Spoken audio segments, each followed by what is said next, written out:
नमस्कार दोस्तों, आज की ताजा खबर। भारत के लिए बुरी खबर। फाइटर जेट के बाद एआईपी पनडुब्बी रेस में भी भारत पड़ोसी से पीछे। तो वहीं दूसरी तरफ अमेरिकी राष्ट्रपति रचेंगे इतिहास। इसी बीच अमेरिका में अलर्ट जारी।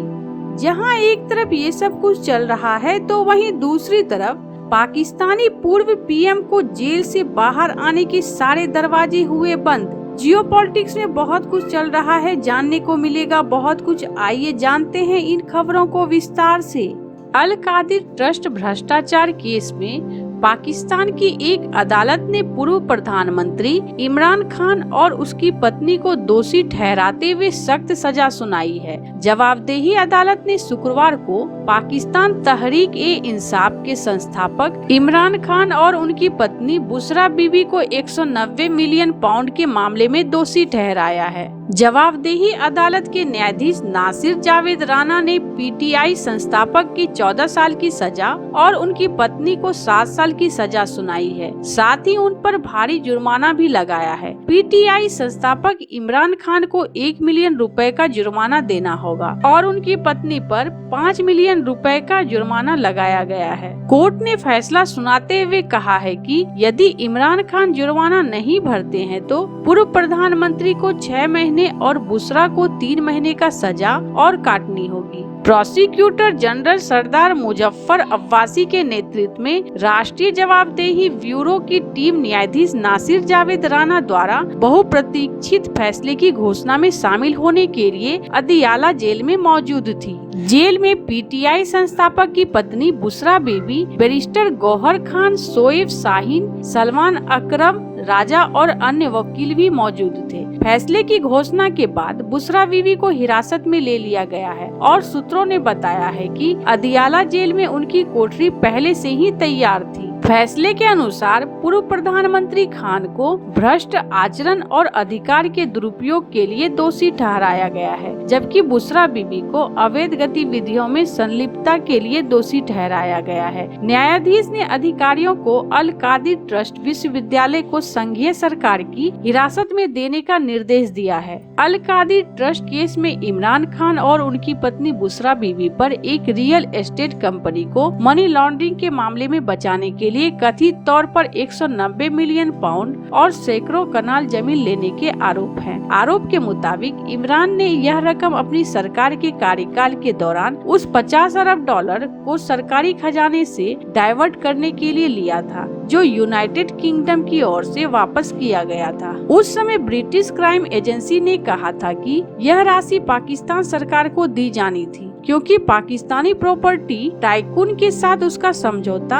एक नागरिक मामला था और इनमें दोष का पता नहीं चलता। जिसके बाद राष्ट्रीय जवाबदेही ब्यूरो ने दिसंबर 2023 में एक संदर्भ दायर किया और 27 फरवरी 2024 को इमरान खान और उनकी पत्नी बुशरा बीबी के खिलाफ आरोप लगाया गया कि ब्रिटिश अपराध एजेंसी के साथ हुए समझौते के तहत तो 190 मिलियन पाउंड लौटाए गए, उसे इमरान खान की सरकार ने सरकारी खजाने में जमा करने के बजाय विश्वविद्यालय का निर्माण करवाया और उसके जरिए भारी भरकम घोटाला किया। तो वहीं दूसरी तरफ नवनिर्वाचित अमेरिकी राष्ट्रपति डोनाल्ड ट्रंप 20 जनवरी सोमवार को राष्ट्रपति पद की शपथ लेने वाले हैं, लेकिन वाशिंगटन डीसी में मौसम ने बड़ा ट्विस्ट ला दिया है। रिपोर्ट्स के मुताबिक यह शपथ ग्रहण इतिहास के सबसे ठंडे समारोह में से एक हो सकता है। स्थानीय न्यूज पोर्टल ने बताया कि इस बार जनवरी का तापमान औसत से नीचे रह सकता है। दोपहर तक का तापमान लगभग 20 डिग्री सेल्सियस रहने की उम्मीद है। मौसम विभाग ने ठंड और बर्फबारी का अलर्ट जारी किया है। रिपोर्ट के अनुसार रविवार 19 जनवरी को हल्की बर्फबारी हो सकती है, जबकि सोमवार को तापमान -6 डिग्री के आसपास रहेगा। राष्ट्रीय मौसम सेवा का कहना है कि तेज हवाओं के कारण शीतलहर और तीखी हो सकती है। सुबह के वक्त तापमान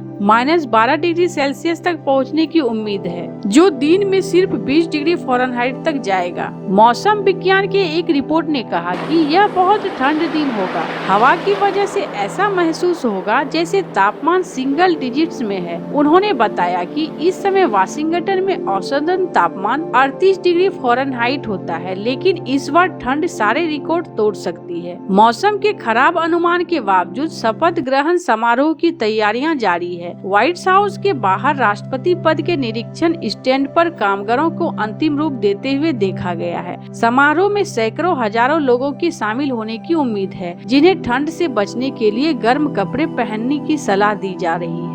डोनाल्ड ट्रंप का यह शपथ ग्रहण 1985 में रोनाल्ड रीगन के दूसरे कार्यकाल के शपथ ग्रहण की याद दिलाती है, जब तापमान इतना गिर गया था कि पूरा समारोह इंडोर कर दिया गया था। उस समय दोपहर में तापमान सिर्फ 7 डिग्री फ़ारेनहाइट था और परेड भी रद्द करनी पड़ी थी। जॉन एफ कैनेडी का 1961 का शपथ ग्रहण भी कड़ाके की ठंड में हुआ था, जब चारों ओर बर्फ जमी हुई थी और तापमान 22 डिग्री फ़ारेनहाइट था। इसके मुकाबले 2017 में ट्रंप के पहले शपथ ग्रहण का मौसम थोड़ा बेहतर था, जब तापमान 48 डिग्री फ़ारेनहाइट था और 2021 में जो बाइडेन का समारोह 42 डिग्री फ़ारेनहाइट पर हुआ। जहां एक तरफ ये सब कुछ चल रहा है, तो वहीं दूसरी तरफ एयर इंडिपेंडेंट प्रोपल्सन वो टेक्नोलॉजी है जिसके जरिए पनडुब्बियों को पानी के नीचे बिना शोर मचाए ज्यादा दिनों तक ऑपरेट करने की क्षमता मिलती है। जो देश परमाणु ऊर्जा से संचालित होने वाली पनडुब्बियों को ऑपरेट नहीं कर पाते हैं, वो AIP टेक्नोलॉजी की तरफ जाते हैं।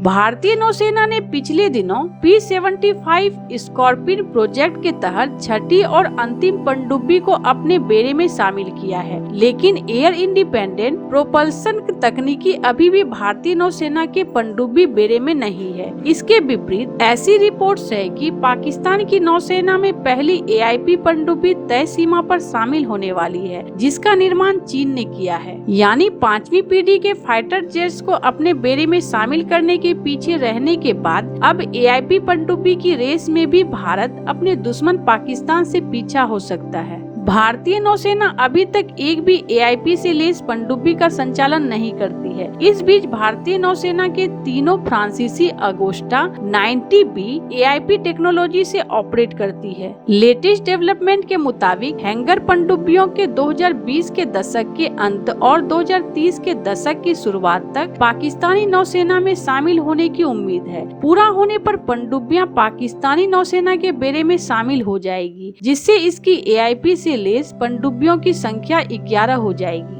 नकदी की कमी के बावजूद पाकिस्तान भारतीय नौसेना के जहाजों की ताकत का मुकाबला कर रहा है। हालांकि भारत पनडुब्बियों के लिए एक अलग से प्लेटफॉर्म बना रहा है, जिसका निर्माण अगले 2 सालों में हो जाएगा और ये सुएज नहर के पूर्व में सबसे बड़ा नौसैनिक अड्डा होगा। जिसके बाद पाकिस्तान ने भी अपने सतही बेड़ों को 50 युद्धपोतों और 11 पनडुब्बियों के भूमिगत बेड़े तक बढ़ाकर एशिया के सबसे बड़े नौसैनिक बेड़े में से एक होने के अपने प्रयासों को तेज कर दिया है। पाकिस्तानी नौसेना जिन 50 सतही जहाजों को संचालित करने की इच्छा रखती है, उनमें से 20 फ्रिगेट और कॉरवेट जैसे प्रमुख सतही जहाज होने की उम्मीद है। पाकिस्तानी नौसेना के नौसेना प्रमुख एडमिरल नवीद अशरफ ने चीनी सरकारी मीडिया को बताया कि इनमें से 4 पनडुब्बियों का निर्माण समय सीमा के अनुसार आगे बढ़ रहा है। एडमिरल अशरफ ने कहा कि हंगोर क्लास के पनडुब्बियां अपने बेहतर स्टेल्थ गतिशीलता और मारक क्षमता के साथ पाकिस्तान की नौसैनिक क्षमताओं को महत्वपूर्ण रूप से बढ़ाएगी, जिससे हमारी नौसेना कई तरह से ऑपरेशनों को प्रभावी ढंग से अंजाम दे सकती है। अशरफ ने ये भी कहा कि परियोजना समय सीमा के अनुसार आगे बढ़ रही है। हमें उम्मीद है कि ये पनडुब्बियां बहुत जल्द पाकिस्तानी नौसेना के बेड़े में शामिल हो जाएगी। दिसंबर 2021 में 5वीं हैंगर क्लास पारंपरिक पनडुब्बी, जो पाकिस्तान में बनने वाली पहली पनडुब्बी भी है,